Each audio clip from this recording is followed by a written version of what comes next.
नमस्कार दर्शकों, आप देख रहे हैं द न्यूज। आपके साथ मैं सृष्टि मिश्रा। बाबा बालकनाथ की एक बार फिर से मैं आपको बताऊंगी कि क्या खबरें सामने आ रही है। देखिए, बाबा बालकनाथ की वजह से हरियाणा मजबूत होगा, हरियाणा में बीजेपी की लोकप्रियता बढ़ेगी। और ऐसा क्यों, मैं आपको एक एक करके इस खबर में विस्तार दूंगी। इस वक्त की बड़ी खबर सुन लीजिए। पहली बात तो बाबा बालकनाथ की वजह से, जहां वो रोहतक के मठ के महंत हैं, तो नाथ संप्रदाय का वो बहुत बड़ा मठ माना जाता है, जहां से जिनकी गद्दी से रोहतक स्थित बोहर मठ के बाबा बालकनाथ महंत हैं।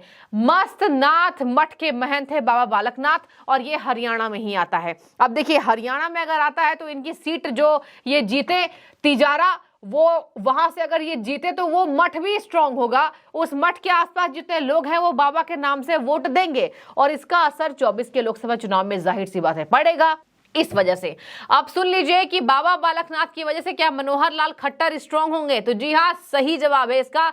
मनोहर लाल खट्टर बाबा बालकनाथ की वजह से हरियाणा में और मजबूत होंगे, और भारतीय जनता पार्टी से वहां की अगर नाराजगी है लोगों की तो वो दूर हो जाएगी। आपको बता दें कि हिंदुत्व एजेंडा और मजबूत होने की वजह से विकास के मुद्दे पर, हिंदू एजेंडे के मुद्दे पर बाबा बालकनाथ की लोकप्रियता बढ़ रही है। राजस्थान का भावी सीएम के रूप में उनको देखा जा रहा है। हम ऐसा बिल्कुल नहीं कह रहे सीएम बनने वाले हैं, बिल्कुल नहीं। ये बीजेपी आलाकमान तय करेगी। बीजेपी आलाकमान सर्वे सर्वा है, उनके सामने किसी की नहीं चलेगी। अब ऐसे में बाबा बालकनाथ के लिए चर्चा हो रही है कि भिवानी, फरीदाबाद, रोहतक, और देखिए ये तमाम ऐसे जिले हैं हरियाणा के, गुरुग्राम, कि यहाँ पर बाबा बालकनाथ की वजह से वहां अहीर वोट पर बीजेपी सेंधमारी 24 के चुनाव में कर सकती है। और देखिए, एक चेहरा अगर खड़ा किया जाता है तो केवल इसलिए नहीं कि उस सीट से वो वहां जीत दिला जाए।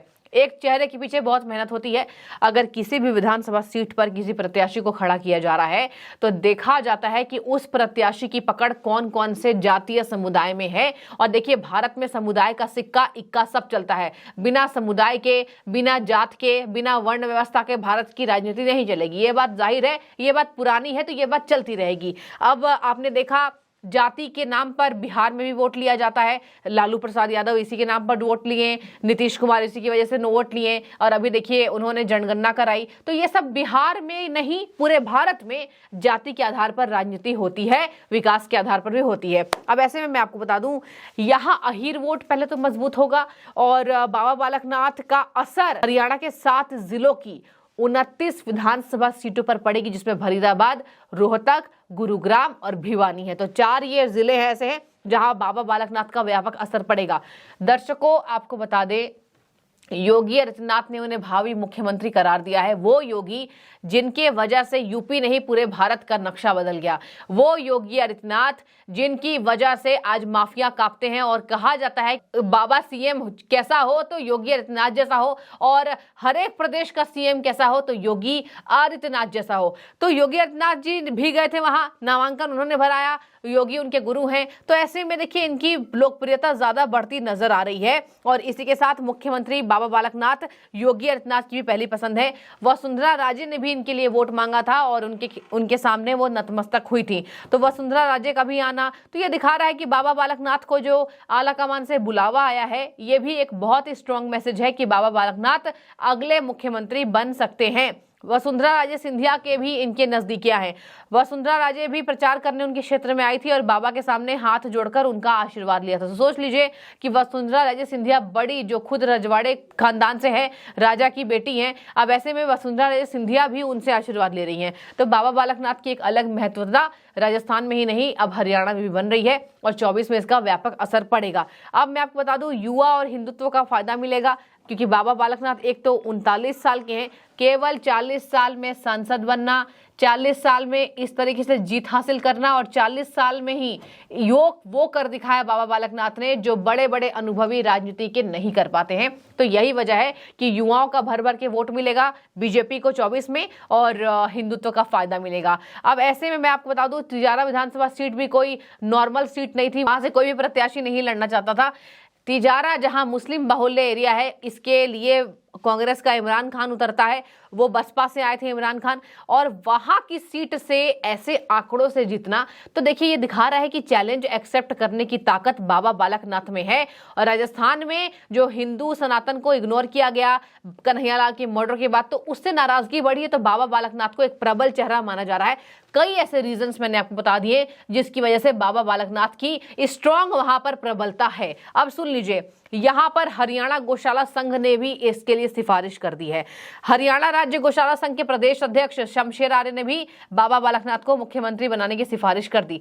तो ये तो देखिए रही बाबा की बात। अब मैं आपको बता दूं, केवल योगी आदित्यनाथ की 54 रैलियां 15 दिन में काया पलट करके रख चुकी है बीजेपी की।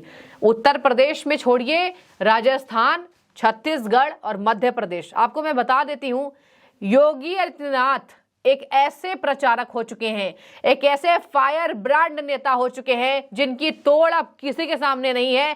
प्रधानमंत्री के बाद योगी का नाम सामने आ रहा है। जी हाँ, सही सुन रहे हैं आप। 15 दिनों में 54 रैलियां करके इन तीनों प्रदेशों में भाजपा को जीत दिलाने का श्रेय योगी आदित्यनाथ को जा रहा है। एक हिंदू चेहरा है जो बोलते कर दिखाते हैं, डरते नहीं है किसी से। और आज उत्तर प्रदेश का डंका बज रहा है। उत्तर प्रदेश में फिल्म सिटी बनाने से लेकर हो, उत्तर प्रदेश में जिस तरीके से विकास के मॉडल पर चर्चा हो रही है पूरे देश में, यह दिखाता है कि योगी आदित्यनाथ एक सफल व्यक्ति अब बन चुके हैं राजनीति के अंदर। आपको बता दें, जहां जहां पीएम मोदी की रैलियां हुई ये तो आपने सुन लिया होगा, लेकिन अब नई बात सुनिए, जहां जहां योगी जी की रैली हुई है वहां वहां भर भर कर वोट मिला हुआ है।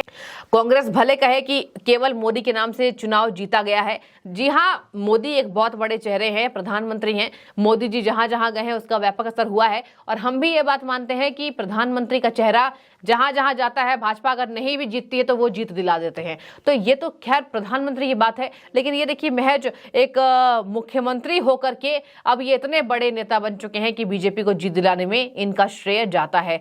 लोकप्रियता बढ़ी, जन सैलाब दिखा, जहां जहां योगी आदित्यनाथ गए, जहां जहां सीएम योगी गए। अब ऐसे में आपको बता दें कि कार्यकर्ताओं की भी मांग बढ़ रही है कि बाबा बालकनाथ को ही राजस्थान के सीएम बनाया जाए, लेकिन इसमें 5-6 नाम आ चुके हैं। वसुंधरा सिंधिया, दिया कुमारी, गजेंद्र सिंह शेखावत, और इसी के साथ आपको बता दें कि बाबा बालकनाथ, ये तमाम ऐसे लोग हैं, अश्विनी वैष्णव, 5 नाम यहाँ हो गए। ये तमाम ऐसे प्रबल दावेदार हैं जो अपनी दावेदारी आला कमान के इशारों पर ठोक सकते हैं। तो ऐसे में देखने वाली बात होगी। चुनाव जीत चुकी है भाजपा एक तरफा, राजस्थान में बिल्कुल सही, यहाँ पर राजस्थान में बहुमत के आंकड़े को पार, यहाँ पर राजस्थान में बिल्कुल अच्छी सरकार बनाते हुए, और मध्य प्रदेश में बहुमत के आंकड़े को पार करती हुई। लेकिन यहाँ अब मुख्यमंत्री बनाने को लेकर खूब चर्चा होगी। और देखिए अब भाजपा के नेताओं की का जो नींद है वो भी अब खत्म होने वाली है। अब सोएंगे नहीं भाजपा के कार्यकर्ता, क्योंकि भाजपा लगातार मंथन कर रही है किसको बनाया जाए राजस्थान का सीएम, कि राजस्थान की काया पलट हो जाए। अब अशोक गहलोत अपनी सरकार खो चुके हैं। देखने वाली बात होगी 24 के चुनाव में हरियाणा के लोगों पर बाबा बालकनाथ का कितना असर पड़ता है। 29 विधानसभा सीट हरियाणा की इतनी है, ऐसी है जहां बाबा बालकनाथ का डंका बजता है। देखने वाली बात होगी 24 के चुनाव में कौन होगा रेस में सबसे आगे। बने रहिए, आपकी जो भी राय हो रखे। शुक्रिया।